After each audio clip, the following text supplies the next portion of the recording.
Eu não sei por que razão, ou até sei por que razão, eu me lembrei nesse final de semana, quando estava na televisão, olhando ali aquele velório do ministro Teori Zavascki, eu me lembrei do assassinato do juiz Giovanni Falcone, em 1992. Vocês devem saber, eu já falei aqui outras vezes, que em 1992 teve início na Itália a chamada Operação Mãos Limpas. Começou em Milão, na Procuradoria de Milão, Ministério Público de Milão, e o juiz do caso ali, o juiz Sérgio Moro do caso ali, ou Teori, na Corte Suprema, era o juiz Giovanni Falcone, que foi assassinado. Eu sei que alguém vai me dizer assim, mas você está insinuando que o Teori foi assassinado? Eu não estou insinuando, eu tenho dúvidas a respeito disso aí. Eu acho, como todo mundo está achando, que isso tem que ser muito bem investigado. Aliás, acho que tem que ocorrer uma investigação independente. Eu sou da opinião de que a investigação sobre esse acidente lá em Paraty deve estar a cargo de instituições independentes. Dependentes como quem, por exemplo? Como, por exemplo, a OAB. Mas independentes. Ou pelo menos investigações que tenham a participação de organizações que não pertençam apenas às diversas instâncias do poder público. Porque se isso não ocorrer, vai ficar assim a suspeita de que houve um atentado ali. Até o filho do próprio ministro Teori Zavascki acho que pode ter acontecido sim um atentado. Durante o final de semana eu li muita coisa a respeito disso aí. Teorias conspiratórias de tudo que é tipo a respeito do que aconteceu em Paraty. Algumas delas assim completamente absurdas, né? Eu fico inclusive penalizado ao examinar a posição de alguns dos atores da cena política, como por exemplo o PT. O pessoal do PT, do lulopetismo, parece que não se entende. Uma parte crucifica o Teori, a outra parte canoniza o Teori.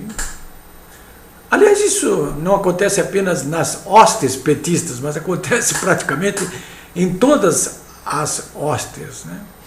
Porque a verdade é que o ministro Teori Zavascki pode ser analisado em dois momentos completamente diferentes de atuação nos casos relacionados com o lulopetismo, né? Primeiro, no mensalão, logo depois que ele foi nomeado, aí, quando tomou posições francamente favoráveis aos que o nomearam para o cargo do PT.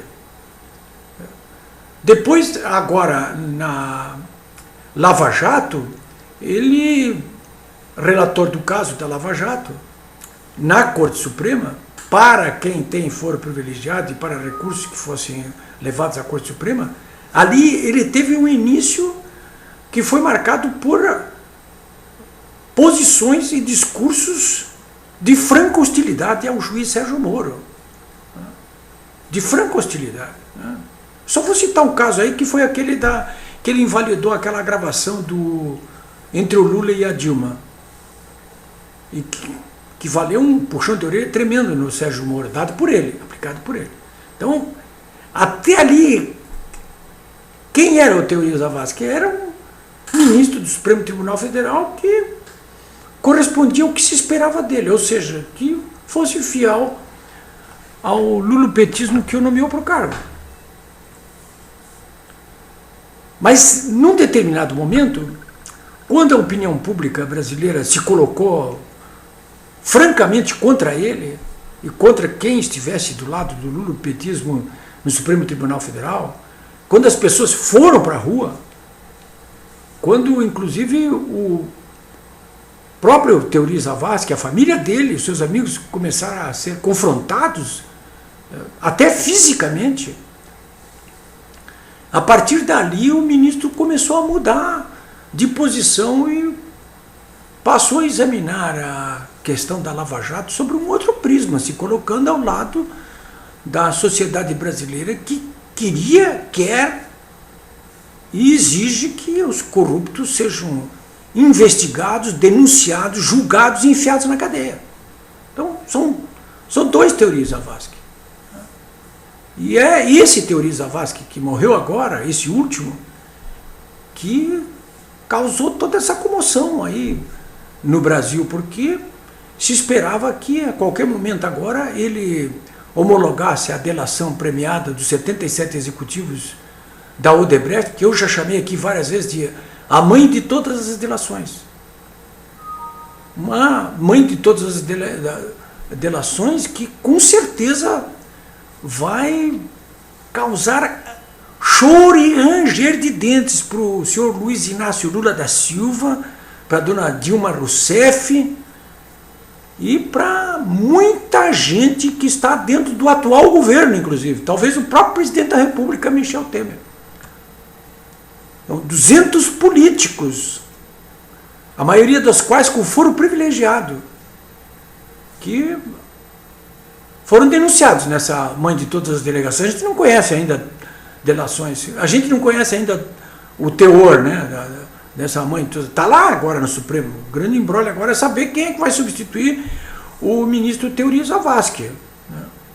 O presidente Michel Temer, aqui em Porto Alegre, nesse final de semana, teve uma atitude correta ao anunciar que não vai nomear o novo ministro enquanto o próprio Supremo não escolher o relator que vai substituir Teori Zavascki. Porque havia uma discussão durante o final de semana em relação ao novo relator, porque uma tendência de juristas era no sentido de que o novo ministro nomeado por Temer, esse herdaria a relatoria do caso Lava Jato. Isso me parecia até muito consequente, mas um problema político muito grande em relação a isso aí, porque o próprio Temer está ali naquela relação ali de investigados, de nomes que aparecem nas delações. Né? O presidente teve o bom senso, né, elogiável, de dizer, não, o Supremo escolhe e depois que ele escolher é que eu vou indicar o novo ministro para que o Senado aprove ou não aprove. De modo que a batata agora quente está nas mãos do Supremo Tribunal Federal. Né?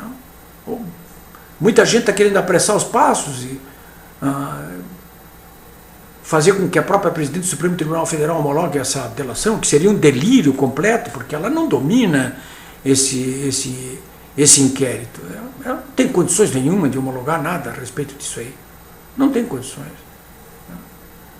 O que deve prevalecer é o entendimento geral de que ou o colegiado dos ministros escolhe um novo relator, ou que se preencha uma vaga na segunda turma do Supremo Tribunal Federal e ali, internamente na segunda turma, se eleja ou se sorteia o novo relator.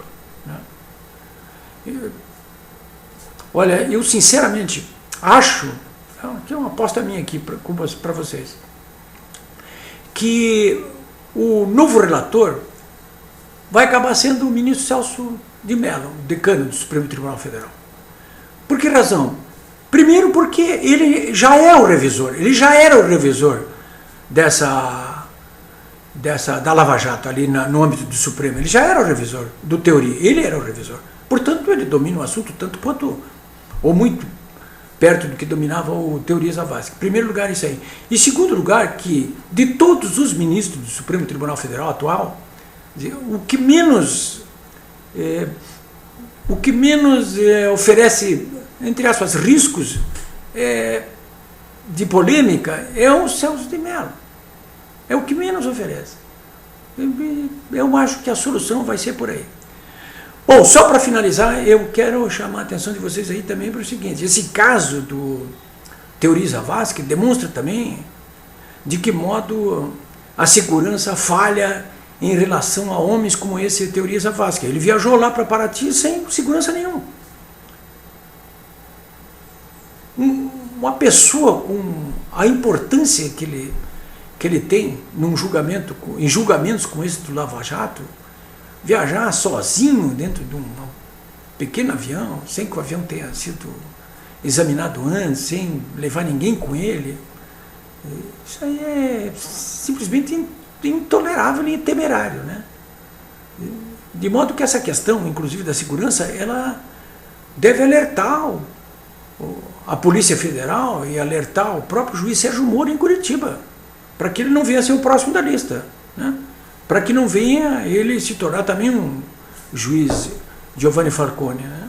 O Sérgio Moro tem que se acautelar. Essas viagens, inclusive, do juiz em aviões de carreira, são viagens muito temerárias, né? A menos que alguém marcasse em 2, 3 voos diferentes a ida dele, e ele chegar num dos voos de carreira, qualquer um deles, sem que alguém soubesse exatamente qual, né? E a segurança do juiz Sérgio Moro, olha, precisa ser reforçada, né? Por último, quero recomendar então para vocês esse livro aqui, ó, Operação Mãos Limpas. Muita coisa que está acontecendo aqui, nessa Operação Lava Jato, aconteceu aqui na Operação Mãos Limpas. Ela não teve um êxito completo porque foi atropelada no meio do caminho, aí, como eu acabei de descrever, aí, com assassinatos de personagens centrais da Operação Mãos Limpas, mas sobretudo pela ação do establishment político italiano, que mudou a legislação, como se tenta mudar aqui, para atropelar esse tipo de operação aí, né? Mas na época, Mãos Limpas foi a mais importante operação realizada para desmontar corrupção sistêmica em governos, né? A Operação Mãos Limpas resultou na prisão de 400 pessoas, né? 2.000... Aqui, olha aqui, ó, 4.500 processos e 800 mandados de prisão. A Lava Jato já está não em 4.500 processos, mas em 16.300 processos. Não em 800 mandados de prisão, mas em 2.900 mandados de prisão. Quer dizer, é 3 vezes maior do que foi a Operação Mãos Limpas. Até agora, não terminou ainda. É isso aí, senhores. Eu volto amanhã.